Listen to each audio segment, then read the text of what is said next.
Positive atheism Telugu channel ప్రేక్షకులకు స్వాగతం. మనం గోరా నాస్తికుని జీవితం అనే పుస్తకంలో నుండి గోరా గారికి సంబంధించిన విషయాలను గురించి తెలుసుకుంటున్నాం కదా. ఈరోజు ఎపిసోడ్లో మరికొన్ని విషయాలను తెలుసుకుందాం. గోరా తన విద్యార్థులు చేసే పనులకు తానే బాధ్యత వహించి వారిని ఎప్పుడూ కాపాడుతూ ఉండేవారు. ఇలాంటి స్వీయ అనుభవం ఒకదానిని గోరా పూర్వ విద్యార్థి శ్రీ నండూరి పాలశంకరం గారు ఇలా వర్ణించారు. ఏ వ్యవహారమందైనను తోటి వారిని ఇరికించి తాను మిగిలియుండు లౌకిక ప్రవృత్తి వీరి ఎందిసుమంతయూ లేదు. పైపెచ్చు తమకు రవ్వంత ప్రేమయున్నను పూర్తి బాధ్యత తనపైనే వైచుకుని నిలబడు ధీశాలి. 1932లో మా కాలేజీ వార్షికోత్సవం జరిగింది. మోచెర్ల రామచంద్రరావు పంతులు గారు అధ్యక్షులు. నేను బీఎస్సీ సీనియర్ తరగతిలో నుంటిని. ఉత్సవ సభలో నుండి అధ్యక్షులకు నా సంతకముతో ఒక చీటీ పంపితిని. విద్యార్థి లోకమునకు సంబంధించి 2వ రౌండ్ టేబుల్ కాన్ఫరెన్స్ విశేషములు తెలపవలసినదని అందుకు కోరితిని. ప్రిన్సిపల్ గారి నియామకమును అనుసరించి మా తరగతిని కాపలా కాయుచున్న గురువర్యులకు చీటీ ముందుగా మాత్రము చూపి వల్లే అన్న మీదట పంపితిని. ఇది మాత్రమే వారికి గల ప్రమేయము. ఈ విషయంలో చీటీ ప్రిన్సిపల్ గారి చేతికి వెళ్ళినది. అది వారు చదువుకుని వారి జేబులో భద్రపరిచిరి. ముఖము కందగడ్డ చేసుకునిరి. నా గుండె జారిపోయింది. తెల్లవారేసరికి పెద్ద పుకారు. నేను క్రమశిక్షణను అతిక్రమించి కాలేజీ గౌరవమును గంగపాలు చేసి తినట. నన్ను పరీక్షకు పంపరట. సస్పెండ్ చేయుదురట. ఈ వార్త గురువర్యులే స్వయంగా నా వద్దకు వచ్చి వినిపించిరి. భయము లేదని హెచ్చరించిరి. చీటీని తనకు ముందుగా చూపుటతో నా బాధ్యత తీరినదనియు, అందలి బాధ్యత పూర్తిగా తమదేయనియు, తన ఉద్యోగము పోయిన తర్వాత గాని ప్రిన్సిపల్ గారు నా మీద చర్య తీసుకోలేరనియు చెప్పి అభయమిచ్చిరి.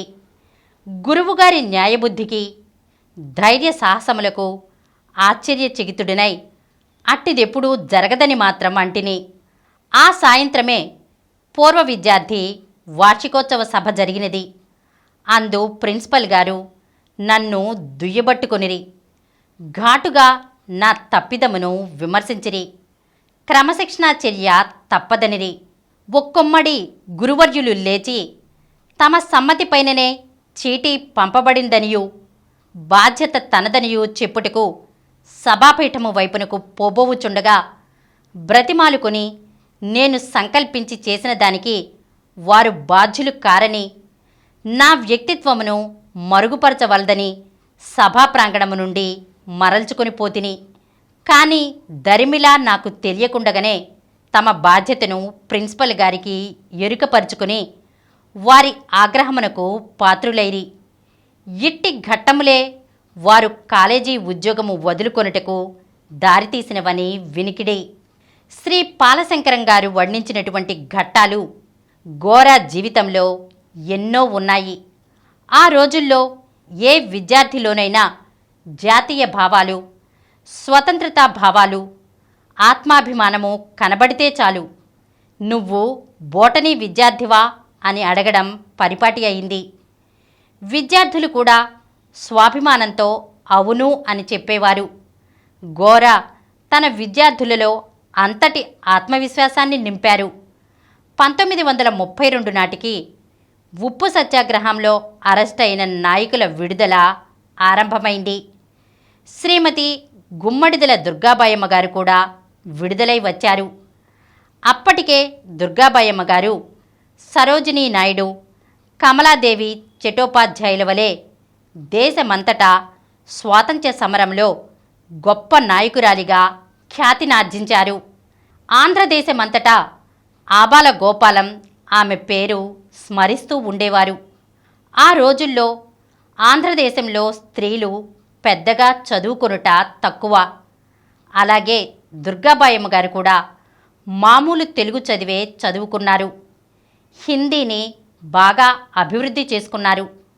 తమ ఆస్తినంతను జాతీయోద్యమానికి ఖర్చు చేసి త్యాగం, ధైర్యం, పట్టుదలతో స్వాతంత్ర్యోద్యమంలో నాయకత్వం వహించారు.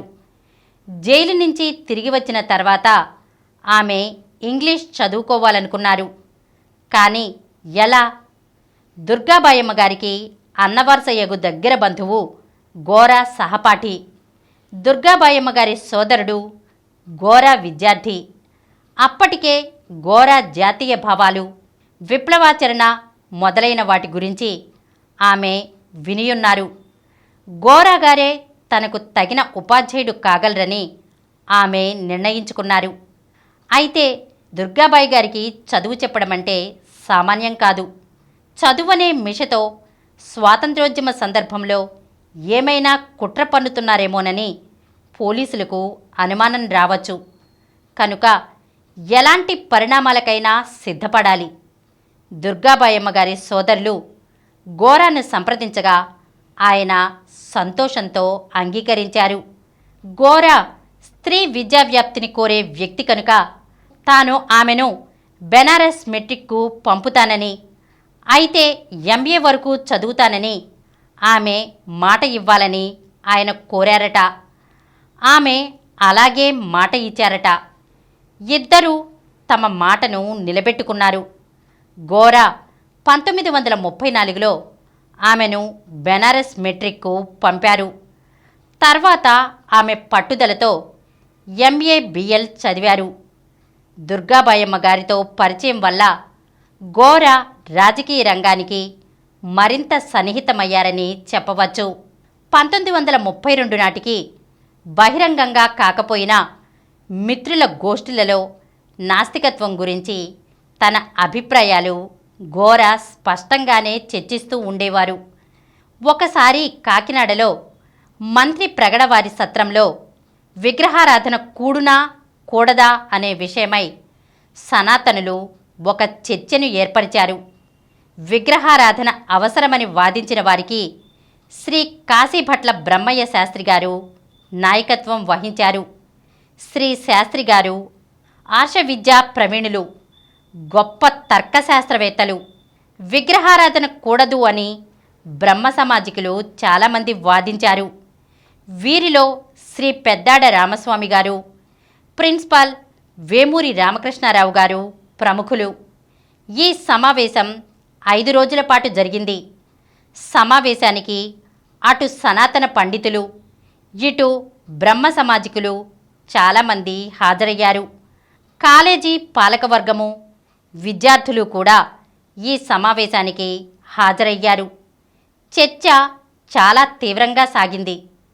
చివరి రోజు కాబోలు గోరా కూడా మాట్లాడారు.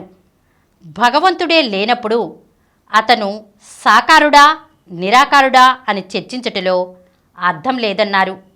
ఈ చర్చ ఎండమావిలోని నీరు మోకాలు లోతా నడుం లోతా అని వాదించుకున్నట్లుంది అని చెప్పి దైవం అబద్ధమని, అది ఒక భావమని, మానవ కల్పిత భావమని గోరా చెప్పారు. ఇంకేముంది, అటు సనాతనులకు ఇటు బ్రహ్మ సమాజికులకు కూడా గోరా మాటలు తీవ్రంగా కనిపించాయి. తమ కాలేజీ అధ్యాపకుడే ఇలా మాట్లాడడమా అని కాలేజీ అధికారులు కలత చెందారు. అయినా గోరా చెలించలేదు. దైవం మానవ కల్పితమనే ఊహ అబద్ధం అనే తన భావాన్ని గోరా బహిరంగంగా చెప్పడం అదే ప్రథమం. కాలేజీ విద్యార్థులు కొందరు విడిగా ఒక లాడ్జ్ నడుపుకుంటూ ఉండేవారు. తమ లాడ్జి తరపున ద క్రిటిక్ అనే వ్రాతపత్రిక ఒకటి ప్రచురించేవారు. ఆ పత్రిక సుమారు 20 కార్బన్ కాపీలు తీసి ముఖ్యమైన క్లబ్బుల్లోనూ లైబ్రరీలలోనూ పెట్టేవారు. అలాగే కాలేజీలో కూడా ఒక ప్రతి ఇచ్చేవారు. 1932 చివరలో గోరా ఆ పత్రికలో on the conception of God అని ఒక చిన్న వ్యాసం రాశారు.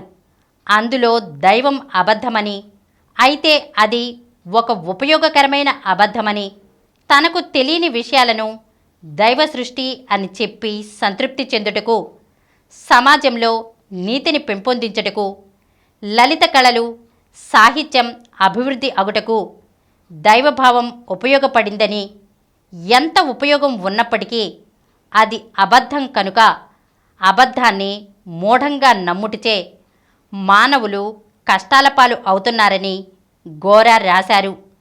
ఆంగ్లంలో వ్రాసిన ఆ వ్యాసం చాలా చిన్నదే, కానీ అది కాకినాడలోని మేధావులకు చిచ్చుపెట్టినంత పనిచేసింది. 1932 నవంబర్ వరకు డాక్టర్ వేమూరి రామకృష్ణారావు గారు ప్రిన్సిపల్గా ఉండేవారు. నవంబర్లో ఆయన రిటైర్ అయ్యారు. రామకృష్ణారావు గారు ప్రిన్సిపల్గా ఉన్నప్పుడు ఉపాధ్యాయుని కాలేజీ జీవితం వరకే ఆయన శ్రద్ధగా చూసేవారు. కాలేజీలో క్రమశిక్షణ, మంచి ఫలితాలు, కాలేజీతో సత్సంబంధాలు, వీటి గురించే ఆయన పట్టించుకుని వ్యక్తిగత భావాలకు స్వేచ్ఛ వదిలేవారు. అందుచేతనే గోరా నాస్తిక భావాల గురించి ఆయనకు తెలిసి కూడా వ్యక్తిగత స్వేచ్ఛకు ఉదారంగా వదిలివేసేవారు. రామకృష్ణారావు గారి తర్వాత శ్రీ పెద్దాడ రామస్వామి గారు ప్రిన్సిపల్ అయినారు. ఆయన దృష్టికి ద క్రిటిక్లో గోరా వ్రాసిన వ్యాసం వచ్చింది. గోరాను పిలిచి ఈ అభిప్రాయాలు మార్చుకోవలసిందిగా కోరారు. కానీ గోరా ఏమీ సంకోచం లేకుండా అవి నా నిశ్చితాభిప్రాయాలు, వాటిని మార్చుకునే ప్రసక్తే లేదు. ఇతరులు హిందువులుగా, మహ్మదీయులుగా, క్రైస్తవులుగా తమ తమ అభిప్రాయాలు కలిగి ఉండుటను మీరు వ్యతిరేకించటం లేదు కదా. వారు తమ తమ అభిప్రాయాలను ప్రచారం చేస్తున్నట్లే నేను నా అభిప్రాయాలను ప్రచారం చేసుకుంటాను. కాలేజీలో నేనేమీ నాస్తికత్వం బోధించటలేదు. కాలేజీలో నేను బోటనీయే చెబుతున్నాను. కాలేజీకి సంబంధించినంతవరకు విద్యార్థుల క్రమశిక్షణలో కానీ, పాస్ ఫలితాల యందు కానీ ఏమైనా లోపం ఉంటే చెప్పండి అని స్పష్టం చేశారు. గోరా నుంచి ఇంతకంటే భిన్నంగా ఎలా ఆశిస్తారు? అప్పటికే నాస్తికునిగా గోరా ప్రవర్తన వల్ల విద్యార్థులలో ఆత్మవిశ్వాసం, ఆత్మాభిమానం, స్వతంత్ర భావాలు ఏర్పడ్డాయి. ఈ పరిణామాన్ని కాలేజీ అధికారులు హర్షించలేకున్నారు. ఇప్పుడు ద క్రిటిక్లోని వ్యాసం వారికి ఒక ఆయుధంగా దొరికింది. ముందు జరగబోయేదేమిటో అందరికీ స్పష్టంగా తెలుసు. 1933 ఏప్రిల్ 1వ తేదీన కాలేజీ అధికారుల నుంచి గోరాకి శ్రీముఖం అందింది. అది 3 నెలల నోటీస్. జూలై 1వ తేదీ నుంచి ఇక కాలేజీకి రావక్కర్లేదని. 5 సంవత్సరాలు పనిచేసిన కళాశాల, అంతకుముందు తాను చదివిన కళాశాల, ప్రతి చిన్న వస్తువు తన చేతులతో నిర్మించిన బోటనీ ల్యాబొరేటరీ, అన్నిటికీ దూరం. అయితేనేమి, తాను నమ్మిన ఆదర్శాలకు దూరం కావటం లేదు. ఇటుక సున్నంతో కట్టిన కాలేజీ భవనాలకు దూరం కావచ్చు, కానీ తన విద్యార్థుల ప్రేమాభిమానాలకు ఎప్పుడూ సన్నిహితమే. ఈరోజు మనం గోరా గారికి సంబంధించిన కొన్ని విషయాలను గురించి తెలుసుకున్నాం కదా. వచ్చే ఎపిసోడ్లో మరికొన్ని విషయాలతో కలుద్దాం.